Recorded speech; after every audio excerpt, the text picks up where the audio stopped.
दत्ताराम कुंजाजी घुगे. आज मी आपल्याशी सुसंवाद करत आहोत. बोल बॉल बोल यूट्यूब ठाकूर चॅनल. विशेषतः आज आमच्या महानगरामध्ये सावित्रीच्या लेकी एक नवं काहीतरी घेऊन आलेले आहे. जर आपण पाहिजे आपली रंगभूमीवर नाना तऱ्हेचे प्रयोग होतात. मग ग्रामीण भागापासून महाराष्ट्रातल्या लोककला लोकगाणी या वेगवेगळे विषय घेऊन या सावित्रीच्या लेकी आज सावित्रीताई फुले जे आपली जी सावित्री लोकमानसात रुजली पाहिजे. की आताच्या सावित्रीचं कर्तव्य काय. यांनी एक नवा प्रयोग आपण जर पाहाल तर 15 मार्चला दुपारी 4 वाजता 4:30 वाजता आपल्या सभागृहामध्ये हा प्रयोग होणार आहे.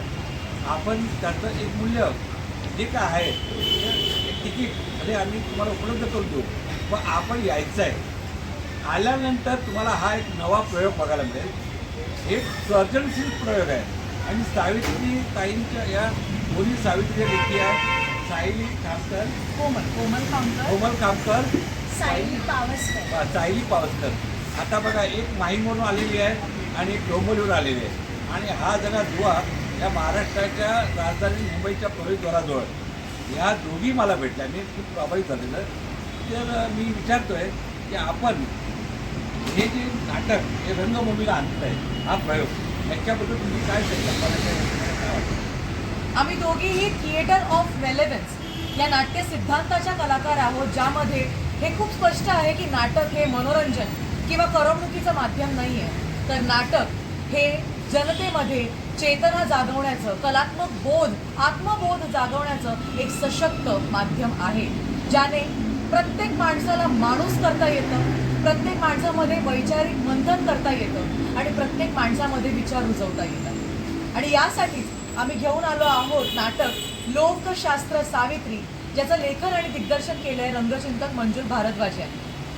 आणि हे नाटक जे आहे हे नाटक माणसातल्या माणसाला शोधण्याचं आहे.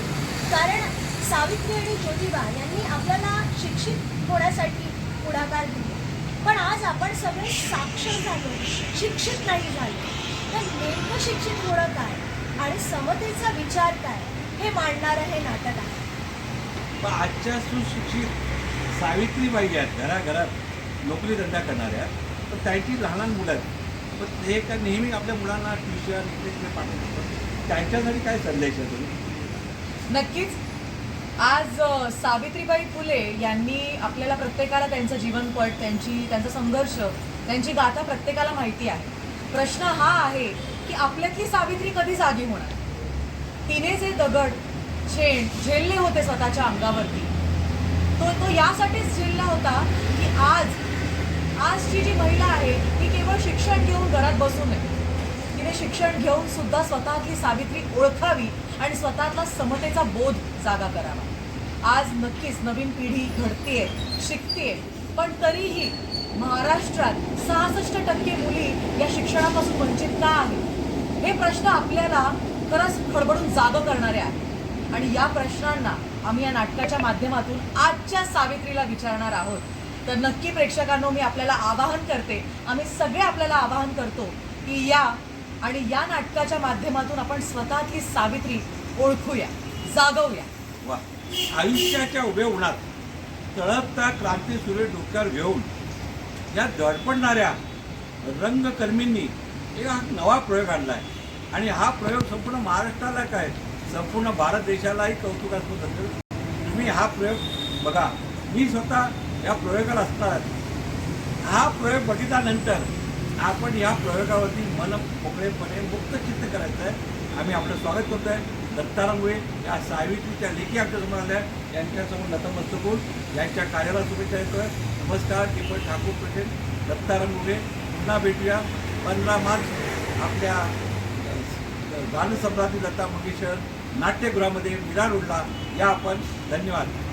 आणि हो, नाटक शार्प 4:30 म्हणजे 4:30 वाजता सुरू होईल. तर आपण 4 वाजता थिएटरला भेटूया.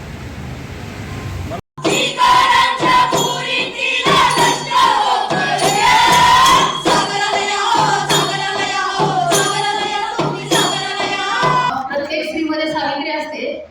फक्त तिला ती माहीत नसते, प्रत्येक दिवशी सावित्री जगत असते. पण आजच्या ज्या नाटकाने किंवा ज्या कलाकारांनी जे दाखवून दिले की सावित्री प्रत्येकीमध्ये आहे, ती फक्त तिला जाणीव करून दिली पाहिजे.